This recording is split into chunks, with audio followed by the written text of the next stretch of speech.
In the spring of 1952, a family gathered at a ranch outside Ritter, Oregon. Ritter is remote even now. Back then, it was a scattering of homes in the Blue Mountains, surrounded by deep forest and rough, rising country. The kind of place where the trees start, where the yard ends. The boy was 2 years old. His name was Keith Parkins. He was visiting his grandfather's ranch. It was daytime, and Keith was doing what a toddler does, playing in the yard, close to the house. His grandfather kept checking on him, looking out, seeing the boy, going back to what he was doing, looking out again. And then he looked out, and Keith was gone. It had only been minutes. The family went straight into the yard, calling his name. Nothing. They searched the area around the house, then further out. Still nothing, and the urgency grew fast, because everyone knew what was coming that night. Frigid weather, the temperature dropping well below what a 2-year-old in light clothes could survive. A search party formed. Neighbors, locals who knew the land. They found Keith's small footprints leading away from the house. They followed them, and then the footprints stopped. There were no other tracks near where they ended. No adult prints, no animal prints alongside his. The trail of a barefoot-sized toddler simply ran out, in rough wilderness, with no explanation for where the boy went next. The search went on through the night in worsening cold. It was the next morning, roughly 19 hours after Keith vanished, that they found him. He was alive, and he was a long way from that ranch. Accounts of the distance vary. Some say 8 miles, others say 12, some as far as 15. What every account agrees on is that it was miles of steep, brutal terrain, country that would challenge a grown adult on foot in daylight.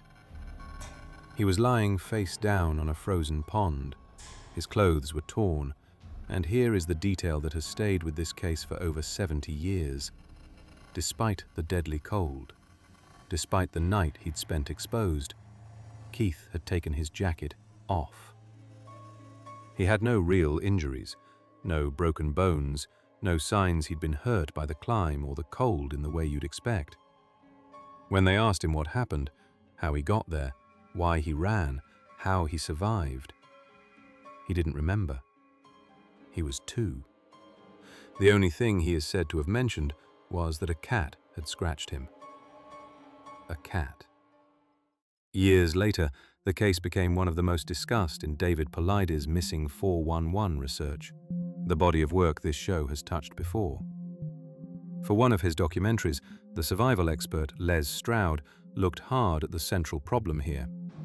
Could a 2-year-old physically cover that distance, over that terrain, in that window of time, in that cold, on his own?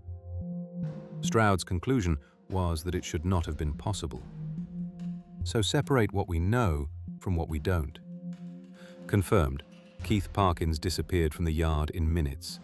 His footprints led away and then stopped, with no other tracks around them. He was found about 19 hours later, miles away through hard country, alive, on a frozen pond, his jacket removed, his clothes torn, with no memory of any of it. Unconfirmed, everything else. How a toddler crossed that ground. Why the tracks ended where they did. Why a freezing child would remove his coat. What, if anything, a scratch from a cat meant. Whether someone, or something, moved him. This is the shape that repeats across so many of these wilderness cases. A person vanishes from a safe, watched spot. The dogs lose the scent, or never find one. The tracks stop, and the missing turn up somewhere they could not reasonably have reached.